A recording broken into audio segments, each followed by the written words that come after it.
So what this question is asking me is I must find a sphere C that touches both cylinder A and cone B and is of radius 20 and lies on the horizontal plane, right? So what I must do is I must find the location of this sphere in plan and then bring it back up into elevation. So what I've done is, first of all, I've drawn two examples of two spheres that are in contact with both B and A, but not separately. So these aren't the answers. They can't be the answers because this sphere and this sphere don't come in contact with both. They just come in contact with another, right, one or the other. So I know for a fact that roughly, I'm looking at it, my sphere should be in the middle here somewhere. So it can't be here. It's roughly about here. So what I must do is I'm going to draw these spheres and I'll show you how now. Right. So we know the first one is contact with cylinder A. So I'm going to come out 20 and come up 20, which means that it's in contact with both the horizontal plane and the cylinder A. That means that it's point of contact and point of contact. So what I'm going to do now is I'm going to bring that down. Bring my center line down to where it touches the center line of my cylinder A. I'm just, for the moment, I'm going to swing an arc from the center. So I'm going to get the center of my point A, which I found. I'm going to get this arc. I'm just going to swing it over here a minute, right? Okay, so that's the first step done for finding my location of the cylinder, the sphere down in plan.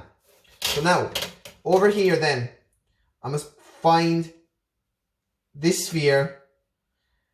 It's in contact with the horizontal plane. So I must bisect my angle between the cone and the horizontal plane. And I'll find this line. And as I've started already, I bring my line across. I bring my line across my height of 20. And therefore, that from the edge of my cone to this point here is 20 millimeters. So I can swing my arc and it's contact with both the plane and both the cone. Now, I'm going to do exactly the same here as I did a minute ago. I'm going to bring down the center of this new sphere to where it touches the center of the cone. I'll get my compass again. And I'm going to swing now until, just swing an arc. Now, where these points meet now is going to be the location of the center of my sphere. So I know now that it's 20 millimeters. So I'm going to get it now. I'm going to get my 20 millimeters and I'm going to start. There we go now. So I can see now that I'm dead right because you can see in plan that it comes in contact with both my cone and my cylinder. So now I've got the center point. And what I must do now, the only thing I must do is to bring it up into elevation. And where it touches the center of my point is going to be the location of it. So it rests on the horizontal plane. It's 20. There we go. It's 20 millimeters. So it rests on the horizontal plane. I swing my arc. Now, that's my cylinder C.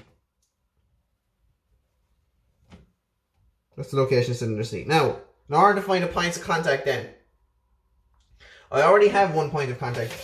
So I'm going to join the centers of C to B and C to A. And this will give me a location of where my points of contact. So in this instance, I know exactly where my point of contact is. My point of contact with C and A, C and B is going to be here because that's where it is. And in terms of, it's a bit more tricky when it comes to touching B. So I can't exactly know where that sphere here will touch it. It could be anywhere along this line here because it's obviously not over here. It's obviously not in here. It's in between this gap here. So what I need to do is I need to look back up here at my example I have in elevation. So what I need to do is I need to draw from the center of my rough circle a perpendicular line to the edge of my cone.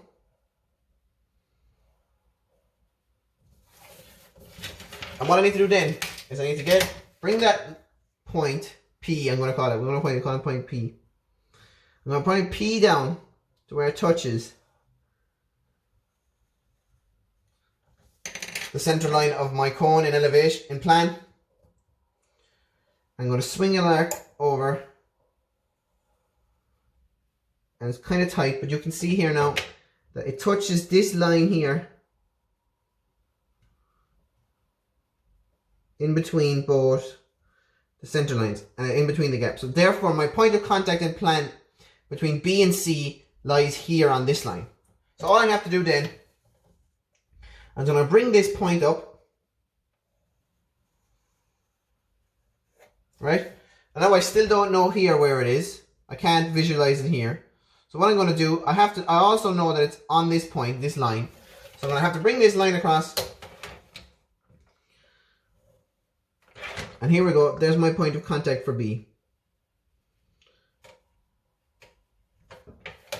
So the only thing I'm missing now is how I'm going to find the point of contact in plan, in elevation, sorry, between C and A. So I'm going to have to bring this point up.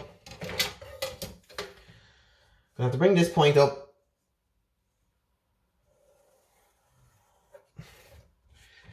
And I'm going to have to bring it across like I did similarly to this. It's perpendicular to the edge of this thing, the edge of the cylinder. So I'm going to have to bring this line across, which I already done. And I also see that point lands on this line here. It's also on the center. So point of contact. So now I found all 4 points of contact. And I've also found the location of C. So I've answered the whole question. That's it. That's how you complete the question, to find the location of a sphere that touches both cone A, both cone B and cylinder A.